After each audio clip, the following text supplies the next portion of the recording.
Dear student, good evening. स्वागत है आप सभी का हमारे यूट्यूब चैनल प्रतियोगिता संसार में। आज का हमारा अध्ययन विषय है ज्योग्राफी प्रैक्टिकल और इसमें हम अध्ययन करेंगे इंस्ट्रूमेंटल सर्वे। इसमें फर्स्ट यूनिट में दिया हुआ है सर्वेइंग। इसमें है इम्पोर्टेंस ऑफ इंस्ट्रूमेंटल सर्वेइंग, यानी कि जो इंस्ट्रूमेंटल सर्वे है उसकी महत्व बताना है और उसके एप्लीकेशन भी बताना है, यानी कि उसका प्रयोग और इसके जो इंस्ट्रूमेंट्स है यानी कि इसके उपकरण है उसको बताना है हमें। तो इसका कंप्लीट इसमें देखेंगे हम आज की क्लास में। तो चलिए क्लास स्टार्ट करते हैं। हमारा यूनिट 1 है इंस्ट्रूमेंटल सर्वे। तो सबसे पहले हम सर्वे का परिभाषा देखते हैं।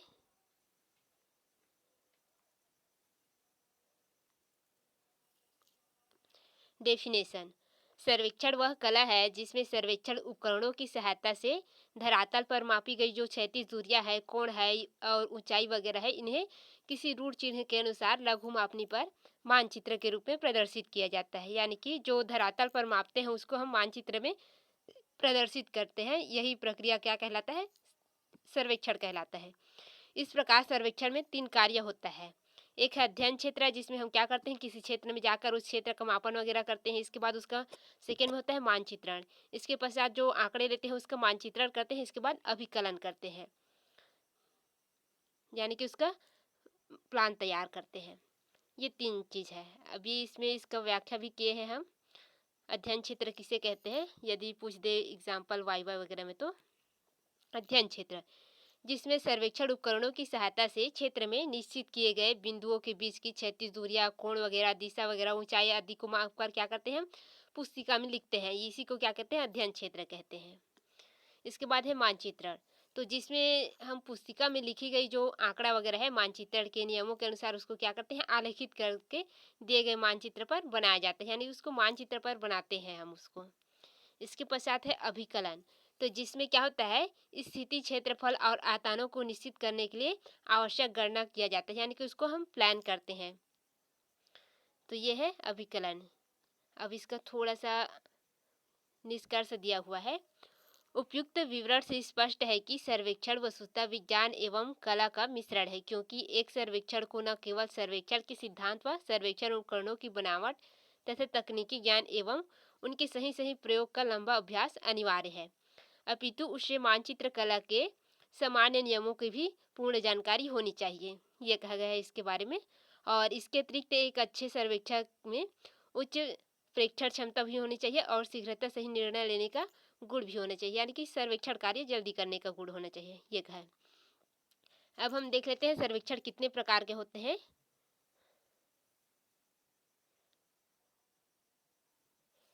सर्वेक्षण के प्रकार: सर्वेक्षण जो है भिन्न भिन्न आधारों पर अलग अलग प्रकार के होते हैं या अलग अलग प्रकार में वर्गीकृत किए गए हैं। एक है सर्वेक्षण का प्राथमिक वर्गीकरण। तो इसमें आपको प्राथमिक रूप से इसको 2 भागों में वर्गीकृत किया गया है। एक है गणितीय या भूगणितीय सर्वेक्षण और दूसरा है समतल सर्वेक्षण, प्लेन सर्विंग। इसके बाद है सर्वेक्षण के विधि के अनुसार वर्गीकरण। फर्स्ट है त्रिभुजन सर्वेक्षण और फिर है चक्रमण सर्वेक्षण। इसके बाद है उपयुक्त सर्वेक्षण उपकरण के आधार पर। ये देखिए, ये आपको जो इंस्ट्रूमेंट के आधार पर सर्वेक्षण का वर्गीकरण किया गया है। आपके इसमें जितने भी इंस्ट्रूमेंट है सर्वे में प्रयोग होने वाले उसके आधार पर इसका वर्गीकरण, जिसके बारे में इसमें आपके सिलेबस में पूछा गया है। फर्स्ट है जरीब एवं फीता सर्वेक्षण, चैन एंड टेप सर्वेक्षण, plane table survey, plane table surveying, दिक्सूचक अथवा compass surveying, sextants surveying, theodolite सर्वेक्षण, डंपी लेवल सर्वेक्षण, जो कि आपके थियोडोलाइट डंपी लेवल ये आपके में अध्ययन करना है। इसी इंस्ट्रूमेंट को जो नेक्स्ट यूनिट है उसके अंतर्गत आपको इसके अध्ययन करना है। इसमें इसका जानकारी बस बताना है आपको। फिर है भारतीय क्लाइनोमीटर हवाई सर्वेक्षण। ये सभी इंस्ट्रूमेंटल सर्वेक्षण जो है इसमें सम्मिलित है, जिसमें का कुछ आपके सिलेबस में अभी आपको करना है। जैसे कि आपको प्रिज्मेटिक कंपास सर्वे है ये वाला 3 नंबर का, डंपी लेवल सर्वे का है आपका 6 नंबर और 5 नंबर थियोडोलाइट सर्वेक्षण आपके में सम्मिलित है। तो वो भी हम अगले क्लास में देखेंगे कंप्लीट फाइल को। पहले यूनिट 1 का आज कंप्लीट कर लेते हैं। तो ये हो गया इंस्ट्रूमेंटल के आधार पर सर्वेक्षण के प्रकार। अब सर्वेक्षण की वस्तु के अनुसार इसका वर्गीकरण ये बताते हैं। अब सर्वेक्षण की वस्तु के आधार पर इसका वर्गीकरण मतलब जो सर्वेक्षण की वस्तु हमारे पास है उसके आधार पर करना है। फिर है स्थलाकृति सर्वेक्षण यानी कि टोपोग्राफिकल सर्वेइंग, और है पुरातात्विक सर्वेक्षण यानी कि पुराने समय की जो चीज़ है उसका खोज करना वगैरह। फिर है भूवैज्ञानिक सर्वेक्षण, हमारे भूमि का जो संरचना है उसके बारे में सर्वे करना। सैन्य सर्वेक्षण, सैनिक आवश्यकता को ध्यान में रख कर के सर्वे कार्य करना। फिर है भू संपत्ति सर्वेक्षण, भूमि आपके जो कृषि वगैरह क्षेत्र वगैरह है उनके आधार पर जो सर्वे करते हैं उसे भू संपत्ति सर्वेक्षण कहते हैं। फिर है शहर सर्वेक्षण, जो शहरी क्षेत्र है उसका सर्वे करते हैं इसमें हम। इंजीनियरिंग सर्वेक्षण, ये इंजीनियर लोग अपने अनुसार जो प्लानिंग वगैरह करते हैं उनके आधार पर सर्वे करते हैं। फिर है अन्य अदर प्रकार के सर्वेक्षण जो कि अपने निजी या सार्वजनिक उपयोग के लिए करते हैं, वो गया। इसके बाद है सर्वेक्षण क्षेत्र की प्रकृति के अनुसार इसका वर्गीकरण। फिर है भू सर्वेक्षण, इसके बाद है समुद्री अथवा नौ संचालन सर्वेक्षण, इसके बाद है खगोलीय सर्वेक्षण। ये इतने प्रकार के होते हैं। फर्स्ट है भूगणितीय सर्वेक्षण किसे कहते हैं ये देखते हैं हम।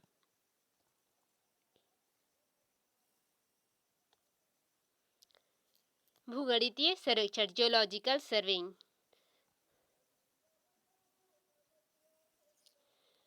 पृथ्वी की गोलाभ आकृति को ध्यान में रखकर किए गए सर्वेक्षण को भूगणितीय या त्रिकोणीय सर्वेक्षण कहते हैं। यानी कि उसको आकार के जो है उसी को ध्यान में रखकर करते हैं हम, उसकी आकृति को। किसी बड़े क्षेत्र में दिए गए बिंदुओं की पृथ्वी पर परिशुद्ध परिस्थितियां ज्ञात करने के लिए भूगणितीय सर्वेक्षण किया जाता है।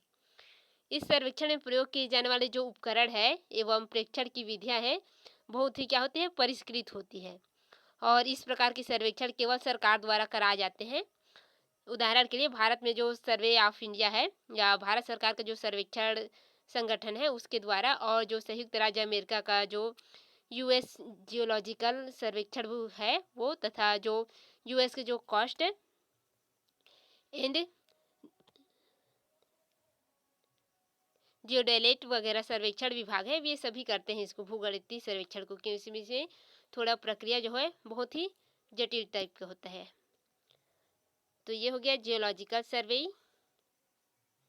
इसके बारे में कुछ और है दिया हुआ है। यदि पृथ्वी की आकृति को एक पूर्ण गोले के समान मान लिया जाए तो स्पष्ट है कि धरातल पर स्थिति किन्हीं दो बिंदुओं तथा दो बिंदुओं मतलब ए बी को मिलाने वाली रेखा वक्राकार होगी। इसी प्रकार पृथ्वी की अवशेष सतह पर स्थित किन्हीं तीन बिंदुओं की एक दूसरे में मिलने पर बनी आकृति गोलीय त्रिभुज होगी। यदि पृथ्वी की वक्रता होती है, जो कर्व होता है उसको भुला दिया जाए अर्थात धरातल को सपाट मान लिया जाए, तो इन बिंदुओं को मिलाने वाली जो रेखाएं हैं वो यानी कि खंडित रेखाएं हैं वो क्या हो जाएगी, सरल रेखाएं होगी, तथा इनके द्वारा क्या हो जाएगा, जो निर्मित समतल त्रिभुज ABC है वो क्या हो जाएगा, अल्फाबेटिकल में ये छोटा ए बी तथा सी समतल कोण होंगे। इस प्रकार इसमें क्या होगा, भूगणितीय सर्वेक्षण में गोलीय त्रिकोणमिति का प्रयोग है। फिर है समतल सर्वेक्षण यानी कि प्लेन सर्विंग, ये हमारा दूसरा इंस्ट्रूमेंटल सर्विंग का टाइप है। प्लेन समपटल जो सर्वेक्षण है इसमें क्या होता है, पृथ्वी की सतह को समतल मान लिया जाता है और सर्वेक्षण करते समय पृथ्वी की जो गोलाभ आकृति है उसके प्रभाव पर कोई विचार नहीं किया जाता, उसको सामान्य रूप से समतल मान लिया जाता है। जैसे कि इसमें दिया हुआ है, बीए तथा एमए भूगोल के जो विद्यार्थी इस विधि द्वारा क्या करते हैं, सर्वेक्षण उपकरणों से सर्वेक्षण करते हैं। जैसे कि हम लोग क्या करते हैं, अभी एमए बीए में रहे हैं तो हम कोई भी उपकरण ले लेते हैं, इसके बाद क्या करते हैं, जैसे कि टेप और फीता वगैरह ले लेते हैं, इसके बाद क्या करते हैं उसका हम लंबाई चौड़ाई याद करते हैं, किसी क्षेत्र का प्लान तैयार करते हैं तो टेप और फीता द्वारा, जिसे टेप सर्पिंग ऐसे कहते हैं। इसी प्रकार का सर्वेक्षण करने के लिए जो रेखागणितीय एवं त्रिकोणमिति दोनों प्रकार का ज्ञान होना आवश्यक है।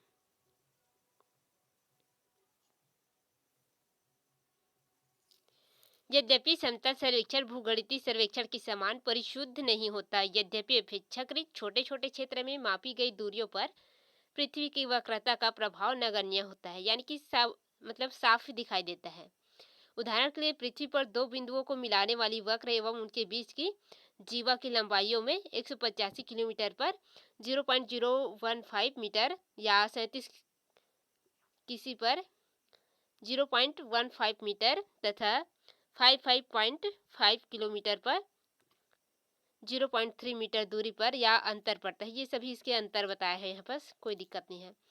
इसी प्रकार प्रति 121.5 वर्ष किलोमीटर क्षेत्रफल में गोली त्रिभुजन के दोनों अंतःकोणों के योग एवं समतल त्रिभुजन के तीनों अंतःकोणों के योग में केवल 1 सेकंड का अंतर होता है। यही कारण है कि नगरों एवं जो मापों की सीमा के निर्धारण तथा सड़कों, रेल मार्गों एवं नहरों आदि के निर्माण में समतल सर्वेक्षण का प्रयोग किया जाता है। यानी कि जमीन को समतल मान लिया जाता है, इसके बाद उसका सर्वेक्षण करते हैं, चाहे जमीन कैसा भी हो। फिर त्रिभुजन सर्वेक्षण, ट्रायंगुलर सर्वेइंग। त्रिभुजन सर्वेक्षण किसी क्षेत्र को त्रिभुजों में विभाजित करके एक भुजा व समस्त कोणों को ज्ञात किए गए मानों के आधार पर त्रिकोणमिति की सहायता से शेष भुजाओं की जो लंबाइयां निश्चित करते हैं तथा उनमें मानचित्र बनाने की प्रक्रिया को त्रिभुजन सर्वेक्षण कहते हैं। यानी कि उसमें क्या करते हैं, किसी क्षेत्र को त्रिभुज में विभाजित करते हैं और उसका प्लान तैयार करते हैं, इसी को क्या कहते हैं, त्रिभुजन सर्वेक्षण कहते हैं इसमें। यानी कि उसको त्रिभुज के रूप में उसका सर्वे करते हैं और प्लान तैयार करते हैं। त्रिभुजन के द्वारा सर्वेक्षण करने के नियमों को 1524 में मेमा फ्राइसर ने क्या किया था, लेखनीबद्ध किया था, यानी कि उसको प्रसिद्ध किया था। परंतु इस विधि का वास्तविक प्रयोग है जो सर्वेक्षण होता है वो सर्वप्रथम 1610 में डब्ल्यू ने किया था। सर्वेक्षण की यह जो विधि है इस नियम पर आधारित है कि किसी त्रिभुजन में एक भुजा की लंबाई तथा किन्हीं दो कोणों के मान ज्ञात होने पर त्रिकोणमिति गणना के द्वारा उस भुजे की शेष भुजाओं की लंबाई भी ज्ञात की जा सकती है, निश्चित की जा सकती है। यह सर्वेक्षण निम्नलिखित चरणों पर होता है, क्या किया जाता है। फर्स्ट है, सर्वप्रथम दिए गए क्षेत्र को परस्पर जुड़े हुए त्रिभुजों के किसी ऐसे क्रम में विभाजित किया जाता है जिसमें प्रत्येक दो समीपस्थ जो बिंदु होता है उनमें भुजा उभयनिष्ठ हो जाता है। सेकेंड विधि है इसमें प्रत्येक पश्चात, इसमें ना पश्चात मतलब एक भुजा मापने के पश्चात किसी त्रिभुज की एक भुजा को आधार रेखा मान ली जाती है। उसको क्या करते हैं, इसके बाद जरी और फीता जो होता है उसमें उसकी लंबाई मापते हैं। इसके पश्चात है थियोडोलाइट आदि के द्वारा प्रत्येक त्रिभुज के प्रत्येक कोण को सावधानीपूर्वक क्या लेते हैं, उसका अंश माप लेते हैं। इसके बाद है उपरोक्त मापों को निम्नानुसार त्रिकोणमिति की जो सूत्र है उसमें रख देते हैं और शेष जो बिंदु होते हैं या भुजाएं होते हैं उनकी मान रखकर निश्चित लंबाई ज्ञात करते हैं। ये इसके सूत्र हैं। साइन ए बटे ए साइन बी बटे बी बराबर साइन सी बटे सी, ये इसका सूत्र है। उपरोक्त से स्पष्ट है कि त्रिभुजन सर्वेक्षण में क्षेत्र की प्रत्येक दूरी को जरीब आदि से मापकर आधार रेखा के अनुसार अभिलक्षित की जाती है। यानी कि इसमें क्या कहता जाता है, जो जरीब और फीता है उसके माध्यम से इसको तैयार की जाती है। फिर है चक्रमण सर्वेक्षण। चक्रमण सर्वेक्षण इसके बारे में देख लेते हैं, ये क्या होता है। ये जितने भी इंस्ट्रूमेंटल सर्वे हैं ये सभी के बारे में थोड़ा थोड़ा हम जानकारी देते हैं क्योंकि आपके सिलेबस में यही पूछा गया है, इंस्ट्रूमेंटल बताने के लिए बोला गया है। चक्रमण सर्वेक्षण, ट्रैवर्स सर्वेइंग। किसी सर्वेक्षण मार्ग में पूर्व निर्धारित बिंदुओं के अनुक्रम को जोड़ने वाली सरल रेखाओं के अनुक्रम को चक्रमण या चक्रमण रेखा कहते हैं तथा जिस बिंदु पर चक्रमण रेखा अपनी दिशा बदलती है उसे चक्रमण बिंदु या चक्रमण केंद्र की संज्ञा दी जाती है। इस प्रकार चक्रमण सर्वेक्षण में चक्रमण रेखा को बनाने वाली जो समस्त घटक रेखाओं को माना जाता है तथा प्रत्येक चक्रमण जो केंद्र पर दो सरल रेखाओं के बीच का कोण ज्ञात किया जाता है इसमें। यानी कि इसमें चक्रमण विधि द्वारा होता है, इसमें ज़्यादा कुछ कठिन नहीं होता। इसको आप स्क्रीनशॉट कर लीजिए। इसको प्रिज्मेटिक कंपास, जो टेप या फीदा है, जरीफ वगैरह है, थियोडोलाइट वगैरह है, इसके माध्यम से किसी भी उपकरण के माध्यम से कर सकते हैं चक्रमण सर्वेक्षण। और यह बस जो चक्रमण सर्वेक्षण होता है वो दो प्रकार के होते हैं, एक बंद माला रेखा होता है और एक खुली माला विधि होता है। इसमें ओपन ट्रैवर्स मेथड बोलते हैं और दूसरे को क्लोज ट्रैवर्स मेथड बोलते हैं। इसको स्क्रीनशॉट करते चलेंगे आप लोग। अब है सर्वेक्षण के सिद्धांत, प्रिंसिपल ऑफ सर्वेइंग। सर्वेक्षण की विभिन्न विधियां दो मूलभूत नियमों पर आधारित है। एक है संपूर्ण में से अंश की ओर कार्य करना और नए केंद्रों की स्थिति निर्धारित करके एक से अधिक स्वतंत्र प्रक्रमों का प्रयोग करना। ये दो विधि है इसकी। प्रथम नियम के अनुसार हमको क्या करना पड़ता है, विस्तृत सर्वेक्षण क्षेत्र में सर्वप्रथम उच्च परिशुद्धता के साथ नियंत्रक बिंदुओं का कोई क्रम स्थापित करना होता है, यानी कि कुछ बिंदु या स्टेशन चुनना होता है हमें। इसके बाद उसमें क्षैतिज नियंत्रण के लिए बिंदु त्रिभुजन अथवा परिशुद्ध चक्रमण द्वारा निश्चित होते हैं, यानी कि उसको क्या करते हैं, परिशुद्ध करते हैं। फिर त्रिभुजन द्वारा यह कार्य करने के लिए पहले दिए हुए जो क्षेत्र को बड़े बड़े त्रिभुजों में बांटते हैं तथा इन त्रिभुजों का क्या करते हैं, अधिकतम शुद्धता से सर्वेक्षण करते हैं। इस प्रकार से इसमें करते हैं। तो आप इसे स्क्रीनशॉट कीजिए, जहाँ पर समझाने का रहेगा वहाँ पर हम समझा देंगे, इसे आप फाइल में लिख लेंगे।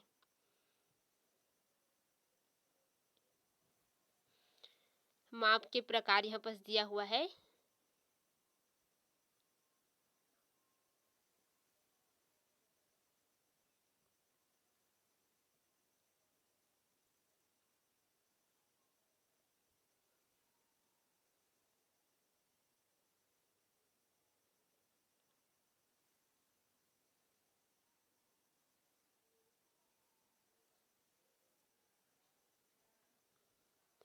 अब यहाँ बस दिया हुआ है सर्वेक्षण में त्रुटियां। तो ये देखते हैं हम सर्वेक्षण में त्रुटियां जो होती है इसको, ये इम्पोर्टेंट है। सर्वेक्षण में त्रुटियों के स्रोत कौन कौन से हैं ये देखते हैं। तो इसमें सर्वेक्षण में त्रुटि के जो है वो 3 प्रकार के स्रोत होते हैं। एक होता है प्राकृतिक स्रोत, एक होता है यांत्रिक स्रोत और एक होता है व्यक्तिगत स्रोत, यानी कि किसी व्यक्ति द्वारा स्रोत होता है इसमें समस्या जो है।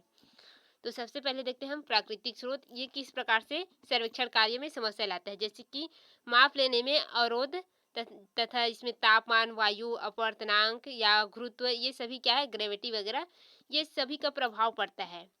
तो ये सभी क्या है, प्राकृतिक स्रोत है जो क्या करता है, हमें सर्वेक्षण करने में परेशानी लेके आता है। जैसे कि हम वो प्रिज्मेटिक कंपास द्वारा सर्वे करते हैं तो इसमें क्या होता है, यदि किसी लोहे के पास से हम उसको एंगल लेते हैं, कोण मापते हैं, तो उसमें क्या होता है, वो गलत दिखाएगा कोण आपको, क्योंकि वो किस में आ जाता है, चुंबकत्व रहता है उसमें, वो लोहे के आकर्षण में आ जाता है। इसलिए क्या करते हैं, प्रिज्मेटिक कंपास सर्वे करते हैं तो वहाँ पर लोहे की जो खिड़की वगैरह हो या ऐसा कुछ हो तो वहाँ पर सर्वे नहीं करते प्रिज्मेटिक कंपास के द्वारा।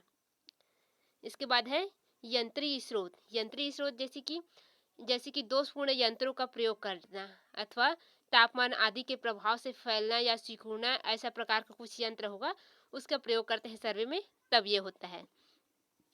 फिर है व्यक्तिगत स्रोत। तो व्यक्तिगत स्रोत है जो सर्वेक्षण में परेशानी लाती है। वो क्या होता है, जैसे कि मानवीय जो दृष्टि जो अपूर्णता है या सर्वेक्षक द्वारा की गई वास्तविक भूलें वगैरह है, ये सभी इसमें आता है। सर्वेक्षक भी कर सकता है या उसके आसपास के लोग भी कर सकते हैं, जैसे कि भूल करना या नियम में त्रुटि कर देना, या कुछ लोग आगंतुक लोग हैं वो लोग क्या कर लेते हैं, त्रुटि कर देते हैं, वहाँ पास आसपास रहते हैं वो लोग। तो ये इनकी समस्याएं हैं। फिर है सर्वेक्षक द्वारा माप तौल में की गई त्रुटियां भूल कहलाती है, और नियम त्रुटियां वे होती है जिनके होने का कारण भली भांति ज्ञात होता है, यानी कि नियम में त्रुटि, हमको पता है इसके नियम कैसे बनाना है इसको, लेकिन हम क्या करते हैं, उसके नियम का पालन नहीं करते, ये होता है। जिसके क्या होता है, जिनके दूर किया जा सकता है। इसके पश्चात है भूल या नियम की त्रुटियों को दूर करने के पश्चात सर्वेक्षण में की जा रही त्रुटियों की शेष रही जाती है, उसमें क्या होता है, आगंतुक त्रुटियां होती है, यानी कि जो नियम के छोड़ जितने भी त्रुटि होते हैं वो आगंतुक त्रुटियां होती है। तो ये हो गया आपका कंप्लीट सर्वेइंग वाला। अब नेक्स्ट में यूनिट में हम देखेंगे प्रिज्मेटिक कंपास सर्वे, यानी कि इंस्ट्रूमेंटल जो है प्रिज्मेटिक उपकरण द्वारा हम देखेंगे, प्रिज्मेटिक इंस्ट्रूमेंटल सर्वे। तो ये वाला आपका फर्स्ट यूनिट कंप्लीट हो गया। कल हम इसका सेकेंड पॉइंट देखेंगे, प्रिज्मेटिक कंपास का। आज हम देखेंगे इसके इम्पोर्टेंस, यानी कि उसकी उपयोगिता वगैरह इसी में निर्धारित है, और इसके एप्लीकेशन वगैरह भी हो गया। इसमें इंस्ट्रूमेंट का मतलब होता है उपकरण, तो वो भी कंप्लीट हो गया, सभी उपकरण के बारे में अब इसके उपकरण के बारे में आपको ये 3 जो यूनिट बचा हुआ है, 4 यूनिट, इसमें आपको उसको लिखना है। इसमें आपको केवल सामान्य जानकारी देना था। तो आज के लिए इतना ही। कल हम अध्ययन करेंगे प्रिज्मेटिक कंपास का।